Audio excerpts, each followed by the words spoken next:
Tout au long de cette fructueuse journée, des messages forts vous ont été délivrés.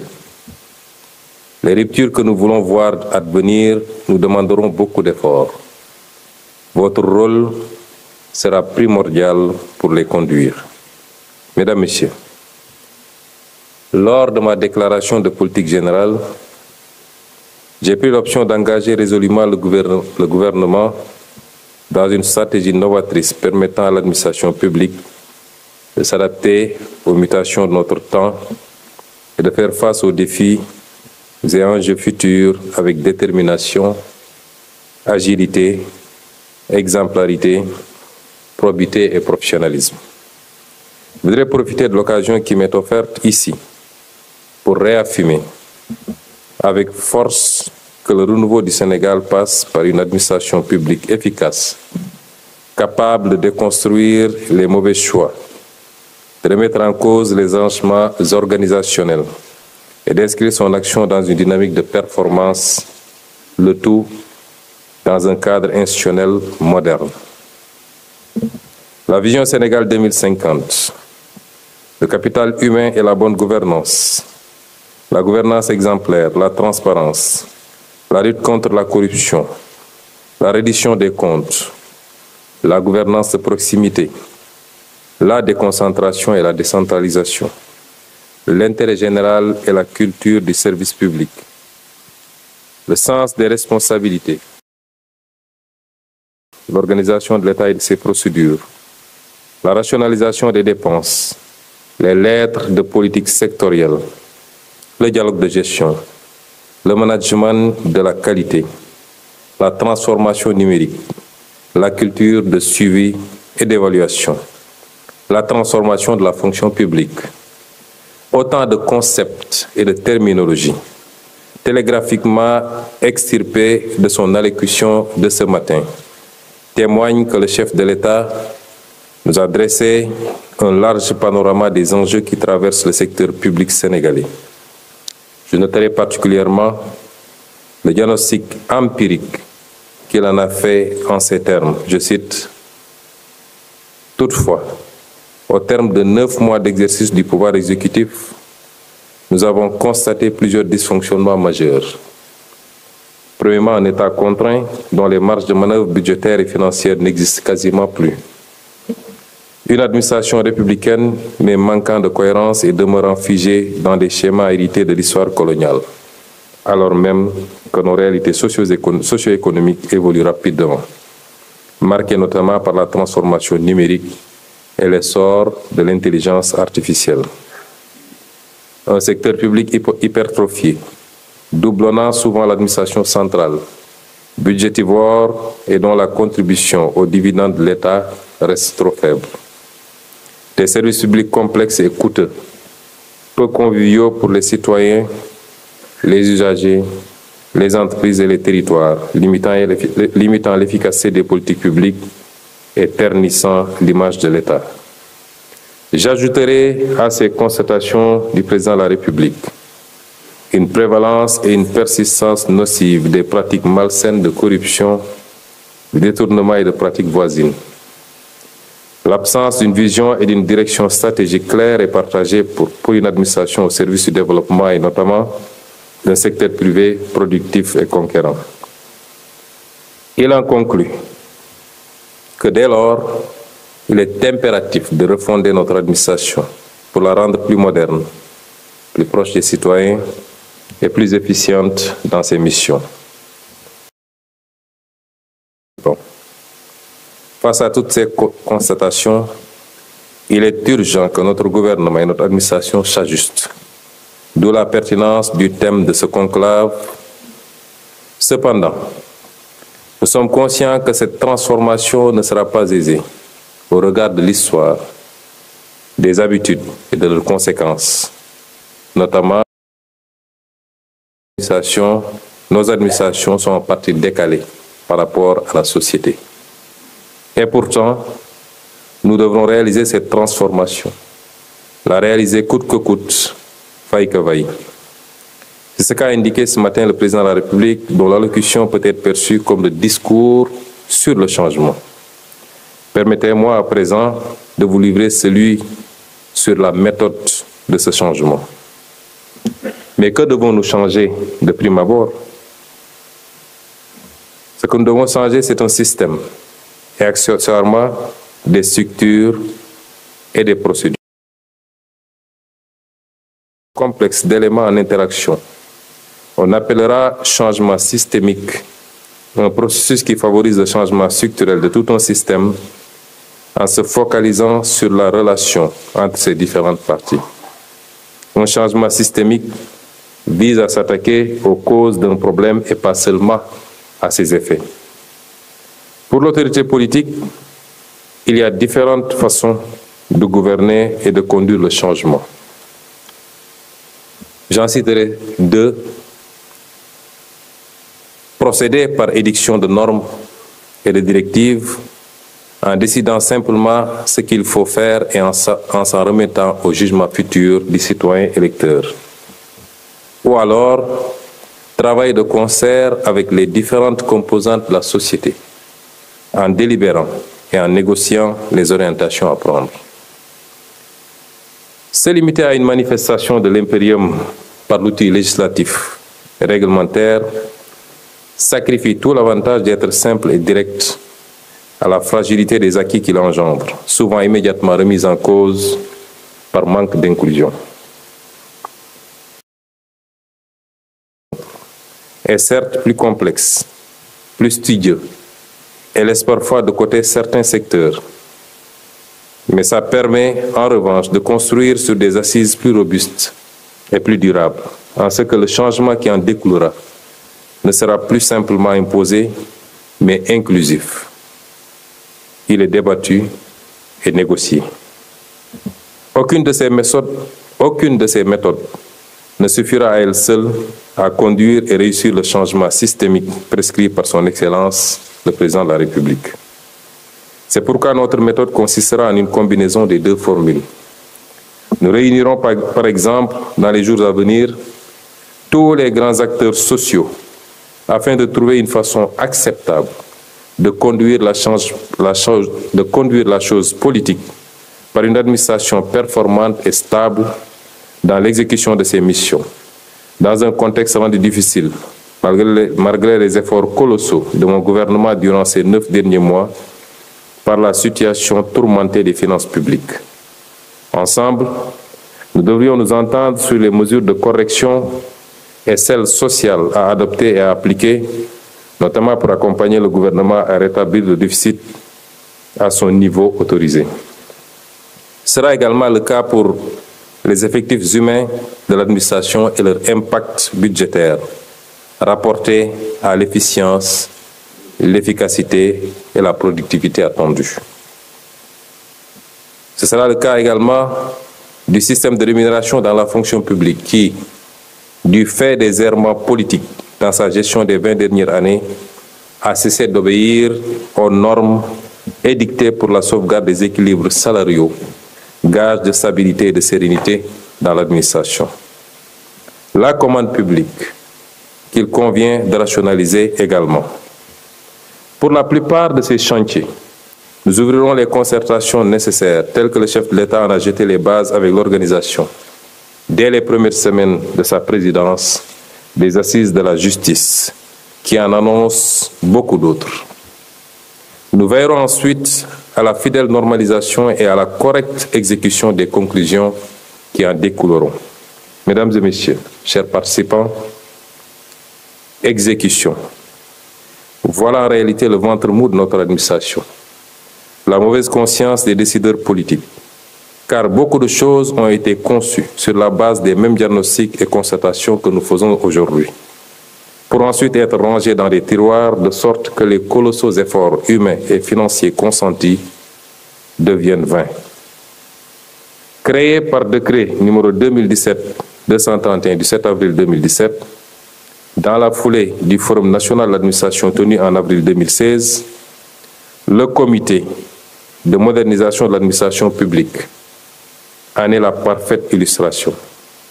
Cet organe de gouvernance du programme d'appui à la modernisation de l'administration, le PAMA, placé sous l'autorité du Premier ministre, n'a jamais été fonctionnel. Cet état de fait a plongé dans une léthargie profonde tout ce programme, dont l'objectif général était pourtant de contribuer à l'action de modernisation de l'administration du Sénégal afin de lui faire jouer, afin de lui faire tenir son rôle moteur dans le processus de développement du pays et en s'appuyant sur une stratégie d'intervention consistant en une optimisation du cadre organisationnel de l'administration, une amélioration de la qualité des services offerts aux usagers et une professionnalisation de la gestion des ressources humaines de l'État. Aussi, la décentralisation, la gestion axée sur les résultats, le renforcement des capacités de conception et de gestion des politiques publiques, la loi de la fonction publique, la charte de qualité générale de l'administration, le nouveau système de rémunération, le code de déontologie des agents publics, la loi d'orientation de l'administration territoriale, la charte de la déconcentration, le schéma directeur de modernisation de l'administration, et j'en passe, sont autant de chantiers prioritaires, voire vitaux, suspendus depuis bientôt 10 ans. C'est pourquoi nous avons entrepris de relancer ce programme en le restructurant. Les impératifs du nouveau référentiel des politiques publiques, la vision Sénégal 2050. Ainsi, le réajustement du cadre juridique et institutionnel de pilotage et de gestion du programme est en cours de révision pour une meilleure prise en charge des nouveaux défis, notamment celui de renforcer les ressources à la hauteur des ambitions déclinées et permettre d'apporter des réponses aux usagers du service public par la dématérialisation intégrale des procédures de l'administration, par la généralisation de l'application de la stratégie nationale d'accueil, d'information et d'orientation, par la modernisation de la gestion des ressources humaines au sein de l'administration publique, par la modernisation des procédures et du système d'information des régies financières, par le renforcement de la politique nationale de conservation et de gestion des archives et de la documentation administrative, par l'application de la charte de la déconcentration, par l'accompagnement des politiques de territorialisation des projets, par le renforcement des mécanismes de facilitation de l'accès des usagers aux services, par l'institutionnalisation du Grand Prix du chef de l'État de la meilleure administration publique et par la généralisation axée sur le résultat. Quant au pilotage de la transformation systémique, nous partons du constat que le groupe des entités publiques et parapubliques, qui absorbe 70% du budget de l'État, représente un levier opérationnel critique pour la bonne mise en œuvre de l'agenda national de transformation. Mesdames, Messieurs, cette importante rencontre devra être donc le premier jalon d'une bonne appropriation et d'une bonne compréhension de la vision et du master plan, afin que chacun d'entre vous puisse participer activement à sa mise en exécution. Dans le cadre de chaque structure, dans ce cadre, chaque structure devra disposer, dans les plus brefs délais, d'un contrat de performance avec des objectifs alignés à la lettre de politique sectorielle de sa tutelle. Lettre qui, elle-même, doit être impérativement alignée au master plan 2025-2034. Par ailleurs, au regard de la faible performance actuelle du portefeuille des entreprises publiques et parapubliques, nous avons impulsé un processus de pilotage global centralisé et plus stratégique dans l'optique de les rationaliser, d'améliorer leur gouvernance. Le vérificateur général, aujourd'hui, ce matin, nous a fait étalage d'un certain nombre de manquements. Je n'en citerai que le fait qu'aujourd'hui, quasiment aucun des conseils d'administration ne respecte les standards d'un bon conseil. De restructurer les entités déficitaires afin de faire émerger parmi elles de véritables champions publics, locomotives de la dynamique nationale de transformation. Le tableau de bord ci-devant sera désormais le vôtre. Le changement systémique qu'il ambitionne doit dorénavant être la boussole de votre action. Pour y parvenir, je veillerai personnellement, avec mon gouvernement, à la mise en place du cadre de gouvernance du changement, à la neutralisation des obstacles au changement et au respect strict de la déontologie.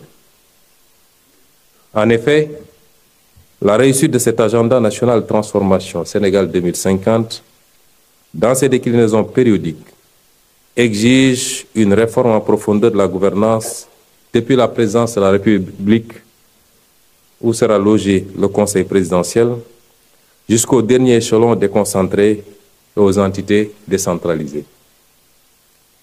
À la primature, nous veillerons premièrement à l'opérationnalisation et à la dynamisation du comité de modernisation, structure de supervision et d'appui pour conduire la réforme et le renouveau de l'administration. Deuxièmement, à la mise en place d'une structure chargée de coordonner et de suivre la mise en œuvre des projets avec des objectifs clairs, des indicateurs précis. Ce schéma devra dicter dès lors l'organisation verticale et horizontale de l'administration. Enfin, la création de l'Agence nationale de centralisation de la commande publique, dont le projet de décret sera incessamment soumis au chef de l'État. Rationaliser les dépenses de l'État et d'améliorer nos marges de manœuvre budgétaires dans le cadre d'un assainissement durable et d'une gestion vertueuse et saine de nos finances publiques. Mesdames et messieurs, chers participants, à l'expérience, il est clair que les seules mesures structurelles, organisationnelles et textuelles ne sauraient garantir à elles seules la réussite de cet immense chantier qui nous attend. Il nous faudra donc identifier, combattre et neutraliser les obstacles au changement. Jadis comme naguère, toutes les tentatives de réforme, de transformation systémique des structures et de l'infrastructure de l'État se sont toujours soldées par des échecs en totalité ou en partie. La faute certainement à la faiblesse des volontés politiques qui les ont portées. Mais la faute aussi et surtout aux vives réticences au changement, au conservatisme bureaucratique et au lobby de préservation d'intérêts de groupes professionnels ou occultes. Pour le premier, je peux vous assurer qu'aussi bien pour son Excellence, le Président de la République, que pour le gouvernement que je dirige, plus qu'une déclinaison d'orientation programmatique, c'est une volonté dogmatique et agissante qui est en marche, basée sur la claire conscience que notre pays n'a d'autre choix que de se réformer, voire même de se révolutionner, au risque de s'enfoncer dans les méandres de ces échecs répétitifs, illustrés par son retard de développement socio-économique. C'est le mandat que les Sénégalais ont donné au chef de l'État, le 24 mars 2024. C'est celui qu'ils ont confirmé à sa famille politique le 17 novembre 2024. Ce mandat sera honoré. Quant au second, qui vous concerne précisément, mesdames et messieurs les administrateurs et managers, ainsi que les équipes que vous dirigez, aucune réticence ou entrave à la volonté politique exprimée par le détenteur du suffrage et chef de l'administration ne peut et ne sera tolérée, excepté les cas où il s'agit de s'ériger contre les ordres manifestement illégaux ou de lancer des alertes contre des pratiques en conflit avec la transparence et la déontologie, ce que nous encourageons fortement. Hormis donc ces cas, je m'évertuerai en tant que chef du gouvernement à ce que notre administration suive le processus enclenché dans la plus stricte discipline. Le contraire conforterait l'idée souvent émise de la présence à côté et certainement en dessous de l'état apparent d'un état profond, souterrain, d'une hiérarchie parallèle, informelle, qui détiendrait secrètement le pouvoir décisionnel, survivant aux alternances politiques, se maintenant de façon cohérente et regroupant des représentants d'intérêts d'un establishment. Mon gouvernement agira avec toute l'énergie nécessaire contre toute entrave vicieuse au processus de transformation. Mesdames, Messieurs, chers participants, je ne saurais conclure cette allocution sans vous lancer un appel solennel à bannir et à combattre radicalement toute forme de déviance et de manquement à l'éthique. et à la déontologie qui vous régissent.